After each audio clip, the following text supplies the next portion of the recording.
नमस्कार, नमस्ते बिहार में राहुल ओझा आपके साथ। मुंगेर से बड़ी खबर है, जहां कल देर शाम खाना बनाने के दौरान सिलेंडर ब्लास्ट से भीषण आग लग गई, जिसमें 6 से ज्यादा घर जलकर खाक हो गए, जिसमें लाखों की संपत्ति का नुकसान हुआ है। घटना हरिनमार थाना क्षेत्र के विंदा दियारा इलाके की है, जहां खाना बनाने के दौरान गैस लीकेज की वजह से उसमें आग लग गई। आनंद फानन में लोग जान बचाने के लिए घर से निकल गए। जैसे ही ये लोग घर से बाहर निकले, सिलेंडर ब्लास्ट कर गया और आग की चपेट में आने से आसपास के कई घर जल गए।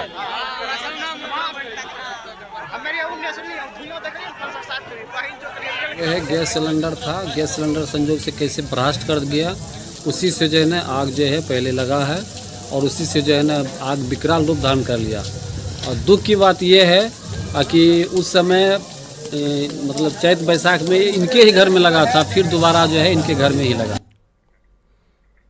लालू प्रसाद ने बीजेपी के खिलाफ बड़ा बयान दे दिया है। कहा कि बिहार में दिल्ली चुनाव का असर नहीं होगा, हमारे रहते बिहार में बीजेपी की सरकार नहीं बनेगी। इस बयान पर बिहार विधानसभा चुनाव के मद्देनजर सियासत तेज हो चली है। ये रिपोर्ट देखिए।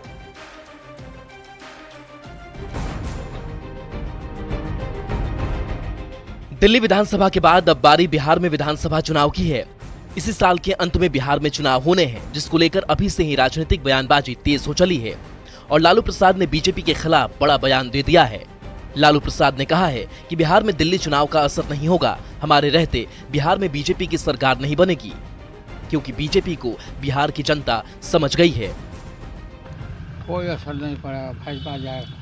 बोल रही है कि सरकार बनाएंगे एकदम पूर्ण बहुमत के साथ। कैसे बना लेगा सरकार? हम लोग के रहते हुए सरकार बना लेगा भाजपा।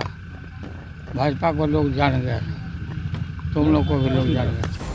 लालू प्रसाद के बयान पर बिहार में सियासत गर्मा गई है। सत्ता पक्ष के नेता लालू प्रसाद के बयान पर पलटवार कर रहे हैं, तो विपक्ष का दावा है कि बिहार की जनता एनडीए सरकार से परेशान है। लालू प्रसाद यादव जी बड़बोले नेता हैं और वो घोटालों के सम्राट रहे हैं। वो कोटवार जेल झारखंड में जो है उसको सुशोभित कर चुके हैं और सजाता है। लालू यादव जी क्या कह रहे हैं, नहीं कह रहे हैं, वो एक बाप की तरह सोच रहे हैं कि हमारे बेटा को मुख्यमंत्री कैसे बना दिया जाए। हर पहलू पे बिहार की जनता को त्रस्त कर दिया है। लॉ एंड ऑर्डर डिसऑर्डर हो चुकी है। इसीलिए बिहार की जनता ने इस बार तय किया है कि 2025 में महागठबंधन की सरकार बनाएंगे। माननीय लालू प्रसाद जी, आपके पुत्र ने आपको राजनीतिक रूप से अयोग्य राजनीति में घोषित कर दिया। अरे महुआ बाग का मकान बनाइए, उम्र के चौथे पड़ाव पर हैं। लालू प्रसाद जी मुंगेरी लाल के हसीन सपने देख रहे हैं। जब उनका सपना टूटेगा तब असलियत नजर आएगा। असलियत यह है कि राजद की विधानसभा चुनाव में सबसे बड़ी हार होगी। लालू प्रसाद के बयान पर बीजेपी नेताओं ने एक सुर में पलटवार किया है। श्रीमान लालू प्रसाद यादव रहेंगे या नहीं रहेंगे ये तय नहीं है, लेकिन एनडीए का आना तय है। लालू यादव की अब कोई राजनीति बिहार में नहीं रह गई है। वो तो 15 साल बुरा हाल था, उसके बाद से तो ख्वाबो ख्याल में सत्ता राजद को मिलने वाली नहीं। नेताओं के इन दावों के बीच अब तो आने वाला वक्त ही बताएगा कि दिल्ली चुनाव का बिहार पर क्या असर पड़ता है। न्यूज़ 18 के लिए पटना से रवि एस नारायण और विनीता मिश्रा की रिपोर्ट। और पटना से बड़ी खबर, जहां केंद्रीय मंत्री जीतन राम मांझी का बड़ा बयान सामने आ गया है। लालू प्रसाद के बयान पर मांझी ने पलटवार किया है और कहा है कि लालू प्रसाद भविष्य वक्ता है क्या? अपना भविष्य क्यों नहीं बताते? अपने घर में क्या चल रहा है वह क्यों नहीं बताते?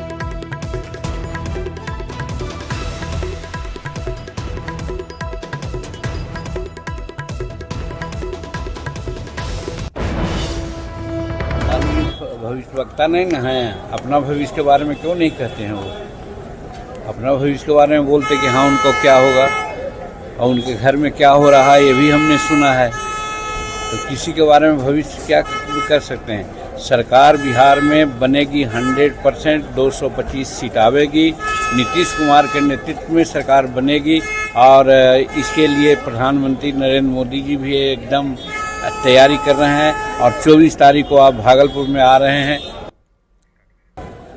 मणिपुर में राष्ट्रपति शासन लगाए जाने पर सांसद उपेंद्र कुशवाहा का बयान सामने आया कि वहां की जो स्थिति थी उस स्थिति में केंद्र सरकार को जो ठीक लगा केंद्र सरकार ने वह किया है। वहां लॉ एंड ऑर्डर की स्थिति को ठीक करने के लिए राष्ट्रपति शासन लागू किया गया है। लालू प्रसाद के बयान पर भी उन्होंने पलटवार किया और कहा कि वह क्या बोलेंगे, बोलने के लिए बोलते हैं लेकिन उसका कोई मतलब नहीं है। स्थिति थी, केंद्र की सरकार को उचित लगा तो राष्ट्रपति शासन लागू हुआ। वहाँ व्यवस्था को ठीक करने के लिए ये जरूरी था। लालू प्रसाद के साले सुभाष यादव ने लालू फैमिली पर गंभीर आरोप लगाते हुए बड़ा पर्दाफाश किया। सुभाष ने बड़ा आरोप लगाते हुए कहा कि लालू प्रसाद के मुख्यमंत्री रहते अपहरण केस की पूरी डील सीएम आवास में ही तय होती थी। सुभाष के आरोपों पर चुनाव वाले बिहार की सियासत सीधे 360 डिग्री पर घूम गई है।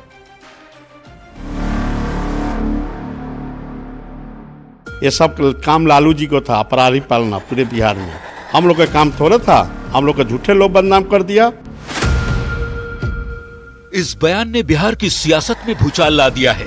लालू प्रसाद के साले सुभाष यादव ने न्यूज 18 से एक्सक्लूसिव बातचीत में कहा है कि लालू प्रसाद अपने मुख्यमंत्रित्व काल में अपराधियों को शरण देते थे। यही नहीं, अपहरण की डील सीएम हाउस से तय होती थी और खुद लालू प्रसाद उसमें मध्यस्थता करते थे। जो लोग अपहरण किया था वो तो बाहरी लोग थे, दूसरा लोग थे। क्या लेन देन हुआ नहीं हुआ उतना तो हम जानते नहीं हैं। डील कहाँ हुई आखिर उसकी? फाइनली वही प्रेमचंद गुप्ता मिलजुल के लोग किया कहीं से न कहीं से। सीएम हाउस में डील हुआ था। तो लालू जी सीएम हाउस में रहते थे, कहाँ बात होगी, दूसरे जगह बात होगी।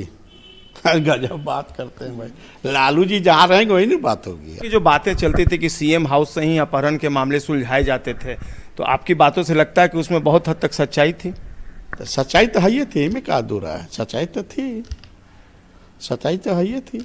सच्चाई में कौन कोई नकार देगा, नहीं होती थी। करप्शन के जरिया, अपहरण के जरिया बहुत कुछ था, बहुत लाइन था। सुभाष यादव का बयान सामने आते ही सियासी भूचाल आ गया।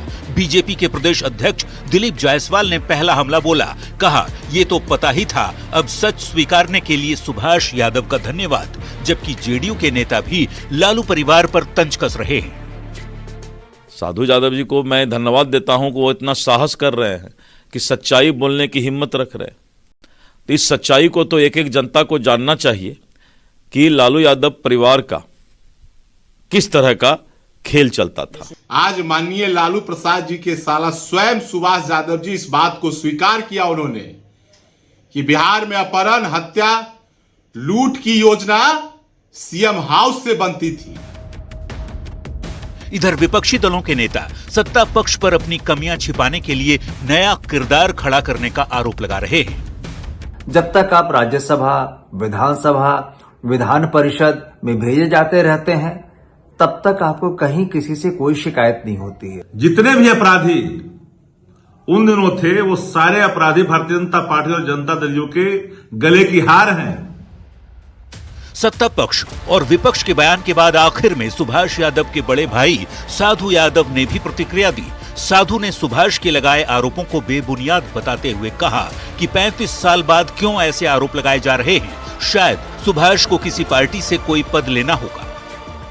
कोई पार्टी से कोई बात पाने के लिए, कोई पद हासिल करने के लिए ये बात बोल रहा है।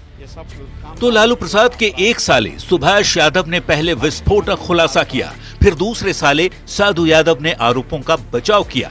बता दें कि 1990 के दशक में लालू प्रसाद और राबड़ी देवी के कार्यकाल में मुख्यमंत्री आवास पर साधु और सुभाष दोनों का ही दबदबा था। पर समय के साथ सुभाष यादव से लालू फैमिली के रिश्ते खराब होते गए। वैसे चुनावी साल में बिहार में साले ने अपने सियासी बहनोई को लेकर जो आरोप लगाए हैं, उससे सियासत बेहद गर्म हो गई है। न्यूज 18 के लिए पटना से संजय कुमार और दिल्ली से अमितेश सिंह के साथ ब्यूरो रिपोर्ट। और अब बात मोकामा गोलीकांड की। पटना पुलिस ने ढोल नगाड़े और डुगडुगी के साथ वारंटी मोनू के घर पर इश्तेहार चिपकाया। पूर्व विधायक अनंत सिंह के सरेंडर करने और सोनू की गिरफ्तारी के बाद से मोनू फरार चल रहा है। पटना पुलिस अब मोनू के घर कुर्की की तैयारी में है। ये रिपोर्ट देखिए।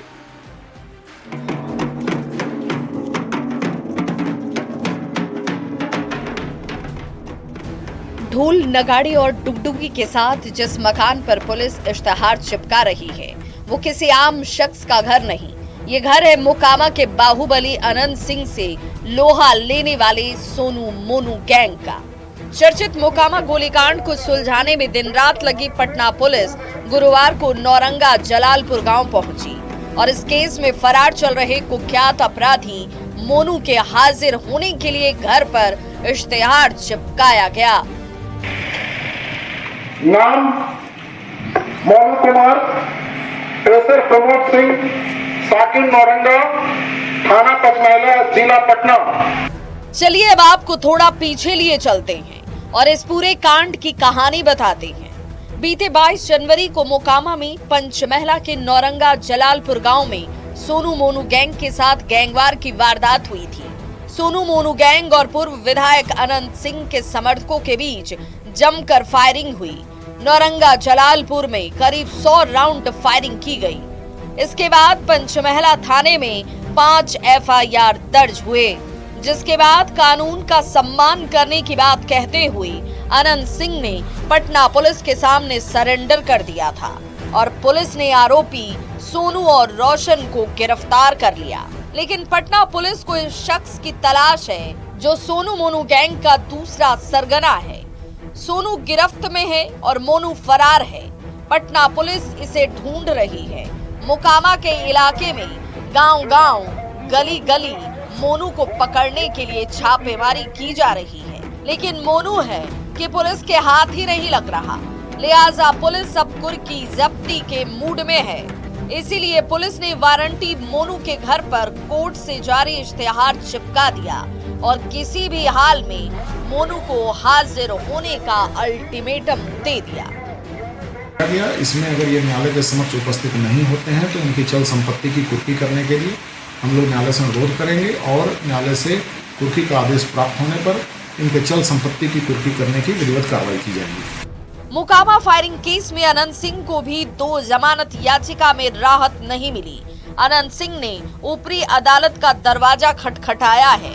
देखना होगा कि मोनू पुलिस की पकड़ में आता है या फिर सरेंडर करता है। अनंत सिंह को जमानत मिलती है या मुश्किलें बढ़ी रहती हैं। बाढ़ संवाददाता अनिरुद्ध के साथ bureau report, news 18।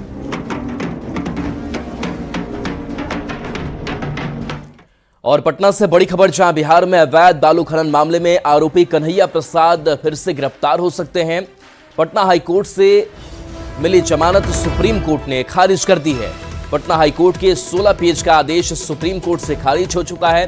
Patna high court ने 6 मई 2024 को जमानत दी थी। पटना हाईकोर्ट के आदेश के खिलाफ ईडी सुप्रीम कोर्ट गई थी। बालू के अवैध खनन मामले की ईडी जांच कर रही है। जेडीयू एमएलसी राधाचरण सेठ के बेटे कन्हैया प्रसाद हैं। ब्रॉडसन कमोडिटीज प्राइवेट लिमिटेड के निदेशक कन्हैया हैं।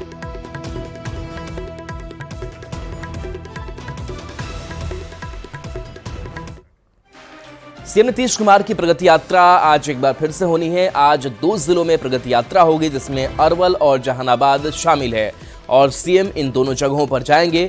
करोड़ों की योजना की सौगात देंगे। कई योजनाओं का शिलान्यास होना है, उद्घाटन होना है, साथ ही साथ विकास योजनाओं की समीक्षा भी सीएम करेंगे। तो अरवल और जहानाबाद में आज नीतीश कुमार की प्रगति यात्रा, जहां करोड़ों की योजनाओं की सौगात आज देने वाले हैं। कई योजनाओं का उद्घाटन शिलान्यास होगा। इसके साथ साथ अधिकारियों के साथ विकास योजनाओं की समीक्षा भी सीएम नीतीश करेंगे। तो मुख्यमंत्री नीतीश कुमार प्रगति यात्रा के दौरान आज अरवल जिले के बेलखारा गांव आएंगे। सीएम 144 योजनाओं का शिलान्यास और उद्घाटन भी करेंगे। जिले में 5 योजनाओं का उद्घाटन किया जाएगा। इसमें 100 करोड़ की राशि खर्च की जा रही है। अरवल को करोड़ों की सौगात देने के बाद सीएम जहानाबाद रवाना हो जाएंगे। सीएम के आगमन को लेकर जिला प्रशासन पूरी तरह से मुस्तैद है।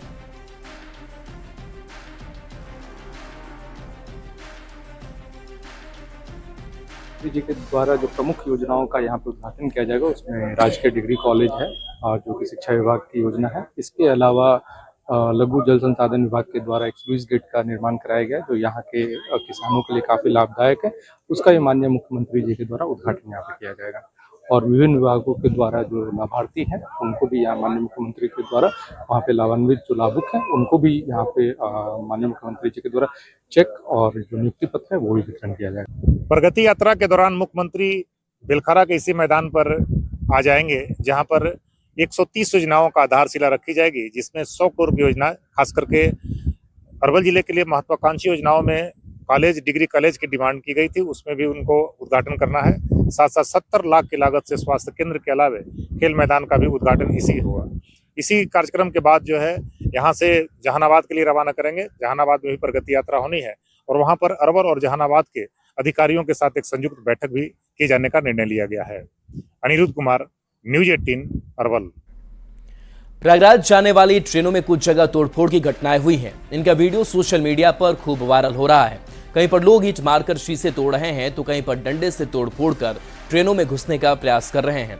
भारतीय रेलवे ने गुरुवार को तोड़फोड़ करने वाले लोगों को लेकर बड़ा फैसला किया। इनके खिलाफ कार्रवाई की जाएगी। इससे पहले आरपीएफ ने अलग अलग स्थानों पर एफआईआर दर्ज कर ली है।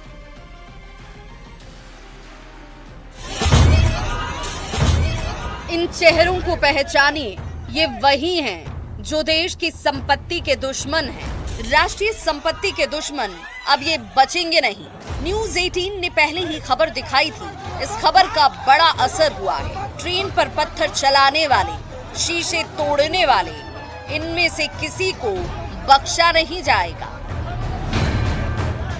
अब इन्हें कानूनी तौर पर सबक सिखाया जाएगा। ये तस्वीर जो आप देख रहे हैं मधुबनी जंक्शन की है। ट्रेन है स्वतंत्रता सेनानी सुपरफास्ट एक्सप्रेस, जिस पर पत्थरों से हमला किया गया, तोड़फोड़ की गई, जमकर हंगामा हुआ। सवाल यहीं से खड़ा हुआ कि ये देश की संपत्ति है, ये सार्वजनिक संपत्ति है जिसे ये लोग तोड़ रहे हैं, जिसका अधिकार इन्हें नहीं है, जो कानूनन अपराध है। अब रेल मंत्रालय इस घटना के बाद बेहद गंभीर है और एक एक शख्स की पहचान शुरू कर दी गई है। ये सिर्फ एक जगह की घटना नहीं है, बल्कि कटिहार में भी ऐसी ही कुछ घटना उदंड लोगों ने अंजाम दी। वीडियो में कुछ गुंडे बांस और बल्ले से ट्रेन का दरवाजा और खिड़की तोड़ते हुए दिख रहे हैं। ट्रेन में मौजूद यात्रियों को चोट पहुंचाने की कोशिश हो रही है। रेल मंत्रालय अब एक्शन में आ चुका है। ट्रेनों में हुई तोड़फोड़ पर रेल मंत्रालय ने अपना रुख साफ और सख्त कर लिया है। तोड़फोड़ करने वाले अब कानून के रडार पर हैं। आरपीएफ ने अलग अलग जगहों पर एफआईआर दर्ज कर ली है। सीसीटीवी फुटेज से इन दोषियों की पहचान की जा रही है। जो दोषी पाए जाएंगे उन पर सख्त कार्रवाई होगी। सरकारी संपत्ति हमारी संपत्ति है, इसे नुकसान पहुंचाया तो सजा भुगतने के लिए तैयार रहिए। Bureau report, news 18। महाकुंभ से लौटने वाले श्रद्धालुओं की भीड़ का उत्साह अब भी बरकरार है और सभी प्रयागराज की बेहतर व्यवस्था को लेकर सीएम योगी और पीएम मोदी की तारीफ करते नहीं थक रहे हैं। पटना जंक्शन पर प्रयागराज से लौटे श्रद्धालु से बात की न्यूज 18 संवाददाता रजनीश कुमार। कुंभ को लेकर पटना जंक्शन पर अभी भी श्रद्धालुओं की भारी भीड़ देखने को मिल रही है, लेकिन ये भीड़ अब लौटने वालों की है। हालांकि अभी भी बड़ी संख्या में लोग प्रयागराज की तरफ रवाना हो रहे हैं, लेकिन ये जो भीड़ आप देख रहे हैं ये तमाम लोग कुंभ स्नान करने के बाद यानी त्रिवेणी में डुबकी लगाने के बाद पटना पहुंचे हैं और यहाँ से नेपाल जाएंगे, बंगाल जाएंगे और असम जाएंगे। कुछ लोग हैं, उनसे बातचीत करेंगे। कहाँ से हैं आप? हम लोग नेपाल से हैं सर। नेपाल से हैं जी। कितने लोग गए थे? हम लोग 21 आदमी गए थे सर। 21 आदमी गए थे जी। कैसा लगा इतनी भीड़? भीड़ तो बहुत था, महज अच्छे से नहाया धोया, बहुत अच्छा सा आया सर। डर नहीं लगा ट्रेन में इतनी भीड़ देखकर? अब डरने का क्या बात है सर, जब निकल ही गए हैं तो डरने से क्या डरेंगे। एसी बोगी हो, स्लीपर हो या जनरल हो, सभी बराबर? सब बराबर है, सभी बराबर है, ये सब बराबर। कैसे गए? झूल के गए, ऊपर से बैठ के गया, बहुत कष्ट से गया उधर। रिजर्वेशन भी कराए थे? हाँ, बर्थ मिला? हाँ, जरूर मिला। अपना बर्थ मिला था? नहीं मिला, नहीं मिला। और असम से भी कुछ लोग हैं, उनसे ही बातचीत करेंगे। असम से हैं आप? कितने लोग गए थे आप? मैं, मेरा फैमिली गया था। वहाँ का व्यवस्था देख के इतना ही अच्छा लगा। मोदी और योगी, हाँ। इतना ही व्यवस्था, माने क्या बोलेंगे, इतना भीड़ भाड़ में इतना अच्छा व्यवस्था।